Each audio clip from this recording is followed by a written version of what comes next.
Ravi Kumar S coaching centre YouTube channel के माध्यम से आपदा प्रबंधन का ऑब्जेक्टिव क्वेश्चन कराया जा रहा है, जो 2023 के परीक्षा के दृष्टिकोण से सबसे महत्वपूर्ण है। कहता आराम सुनेगा। कहता इनमें से कौन प्राकृतिक आपदा नहीं है। कहता इनमें से कौन प्राकृतिक आपदा नहीं है।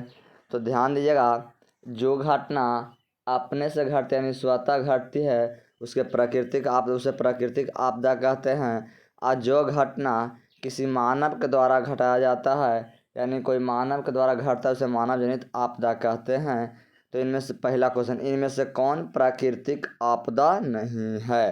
तो देखिए, सुनामी जो प्राकृतिक घटना है, बाढ़ भी प्रकृति है, आतंकवाद आपका प्रकृति नहीं है यानी मानव द्वारा आतंकवाद फैलता है, यानी ऑप्शन नंबर ग हो जाएगा, तीसरा ऑप्शन नंबर। फिर इनमें से कौन मानव जनित आपदा है। तो इनमें से मानव जनित आपदा सांप्रदायिक दंगा, आतंकवाद, महामारी, उपयुक्त सभी, यानी ऑप्शन नंबर 4 है उपयुक्त क्या हो जाएगा, सही हो जाएगा, यानी उपयुक्त सभी हो जाएगा ऑप्शन नंबर 4। कहता है सुनामी का प्रमुख कारण क्या है। तो सुनामी का प्रमुख कारण है कि समुद्र में भूकंप आना, यानी ऑप्शन नंबर 1 हो जाएगा, यानी समुद्र में भूकंप आना। फिर नदी में बाढ़ आने का प्रमुख कारण क्या है। तो नदी में बाढ़ आने का प्रमुख कारण जल की अत्यधिकता, यानी ऑप्शन नंबर ए हो जाएगा 1। उसी प्रकार से क्वेश्चन नंबर आगे देखिए 5। कहता है क्वेश्चन नंबर 5, बिहार का कौन सा क्षेत्र बाढ़ प्रभावित क्षेत्र है। तो बिहार का कौन सा क्षेत्र है जो बाढ़ प्रभावित क्षेत्र है। तो यह आपका उत्तरी बिहार है। कौन है, उत्तरी बिहार, यानी ऑप्शन नंबर 4 हो जाएगा। फिर कहते हैं निम्नलिखित में से किस नदी को बिहार का शोक कहा जाता है। तो यह कोसी नदी कहा जाता है, यानी ऑप्शन नंबर 3 हो जाएगा। बाढ़ क्या है। तो बाढ़ एक प्राकृतिक आपदा है, यानी ऑप्शन नंबर 1 हो जाएगा। सूखा किस प्रकार की आपदा है। तो सूखा एक प्राकृतिक आपदा है, यानी ऑप्शन नंबर 1 हो जाएगा।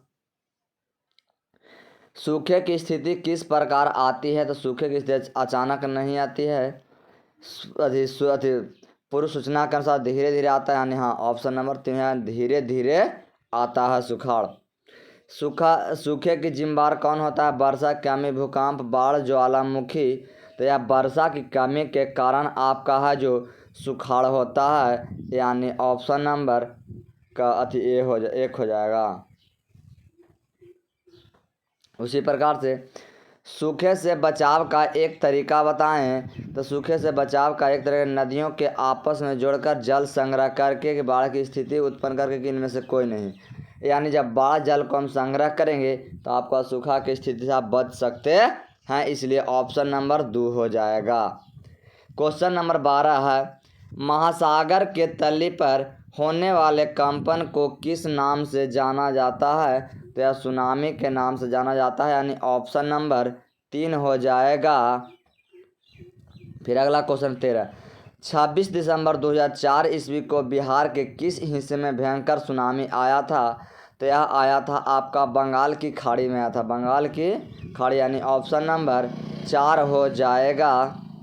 क्वेश्चन नंबर 14, भूकंप से पृथ्वी की सतह पर पहुंचने वाले सबसे पहली तरंग को क्या कहते हैं। तो इसको हम लोग पी तरंग कहते हैं। क्या तरंग कहते हैं, पी तरंग। भूकंप के केंद्र के ऊर्ध्वाधर पृथ्वी पर स्थित केंद्र को क्या कहते हैं। तो यह हम इसको क्या कहते हैं, पृथ्वी के ऊर्ध्वाधर केंद्र को, यानी भूकंप केंद्र कहते हैं कि आधि केंद्र कहते हैं कि अणु केंद्र कहते हैं। तो या आधि केंद्र कहते हैं, यानी ऑप्शन नंबर 2 हो जाएगा। इसी प्रकार से क्वेश्चन नंबर देखिए अगला है 16, भूकंप अथवा सुनामी से बचाव का इनमें से कौन सा तरीका सही नहीं है, यानी सही नहीं है। तब भूकंप के पूर्व को गंभीरता से लेना चाहिए, भूकंप निरोधी भवन का निर्माण कराना चाहिए, गैर सरकारी संगठन कार्य हेतु तैयार रहना चाहिए, भगवान भरोसे बैठा रहना चाहिए, यानी भगवान भरोसे नहीं बैठा रहना चाहिए, यानी ऑप्शन नंबर 4 हो जाएगा। बाढ़ के समय निम्नलिखित में से किस स्थान पर जाना चाहिए? तो ऊंचे स्थान पर चला जाना चाहिए, ऊंची भूमि वाले स्थान पर, यानी ऑप्शन नंबर 1 हो जाएगा। फिर है, मलबे के नीचे दबे लोगों को पता लगाने के लिए किस यंत्र की मदद ली जाती है? तो इंफ्रारेड कैमरा का प्रयोग किया जाता है। जो कोई व्यक्ति अगर मलबे के नीचे यानी दब गया है तो उसके देखने के लिए यानी पता लगाने के लिए इंफ्रारेड कैमरा का प्रयोग करते हैं, यानी ऑप्शन नंबर क्या हो जाएगा? 2 हो जाएगा। आग से जलने की स्थिति में जले हुए व्यक्ति पर क्या प्राथमिक उपचार करना चाहिए? यानी ऑप्शन नंबर 1 हो जाएगा, ठंडा पानी डालना चाहिए।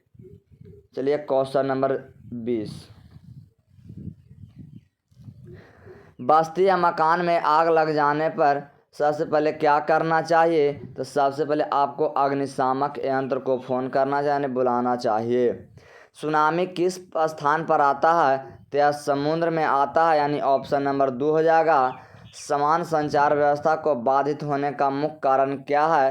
तो केबल तार जब टूट जाती है तो आपको संचार व्यवस्था जो बाधित हो जाता है, यानी ऑप्शन नंबर 1 हो जाएगा। उसी प्रकार से क्वेश्चन नंबर आगे है, संचार का सबसे लोकप्रिय साधन क्या है? तो संचार का सबसे लोकप्रिय साधन है सार्वजनिक टेलीफोन। क्या है? सार्वजनिक टेलीफोन। सुदूर संवेदी उपग्रह रिमोट सेंसिंग उपग्रह का प्रयोग किस लिए होता है? तो संसाधन के खोज के लिए हम लोग करते हैं, यानी ऑप्शन नंबर 3 हो जाएगा। उसी प्रकार से क्वेश्चन नंबर अगला है, कहता निम्नलिखित में से कौन प्राकृतिक आपदा है? तो आग लगना, बम विस्फोट, भूकंप, रासायनिक दुर्घटना।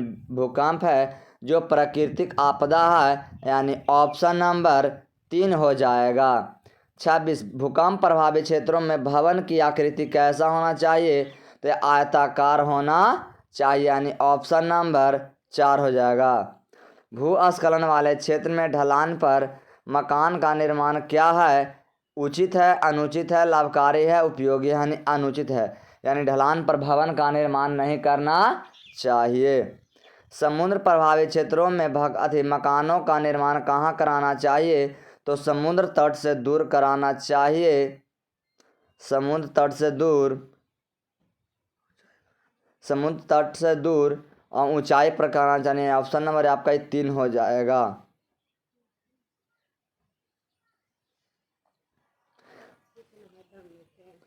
बाढ़ से सबसे अधिक हानि होती है फसल के, पशु के, गांवों के, उपयुक्त सभी, यानी सभी के होता है, यानी भवन के उपयुक्त सभी इसमें होगा। कृषि का सुखाड़ होता है जल के अभाव में, मिट्टी की नमी के अभाव में, मिट्टी के क्षय होने के कारण, मिट्टी के लवणता के कारण, यानी जल के अभाव में। कहता भारत में विनाशकारी चक्रवात कब आया था? तो भारत में विनाशकारी चक्रवात 1929 में आया था, 1999 में आया था, यानी। फिर कहता भारत में विनाशकारी भूकंप आया था? तो ये 1934 में आया था, 1934। फिर भारत में विनाशकारी सुखाड़ कब आया था? तो यह 1966 में आया था। अब भारत में विनाशकारी सुनामी कब आया था? तो ये 2004 में आया था, जो 26 दिसंबर को आया था। इसी प्रकार से क्वेश्चन नंबर आगे ध्यान दीजिए, कहता है भाखड़ा नांगल बांध परियोजना किस नदी पर है? तो भाखड़ा नांगल बांध परियोजना है जो यह सतलज नदी पर है। कौन नदी पर?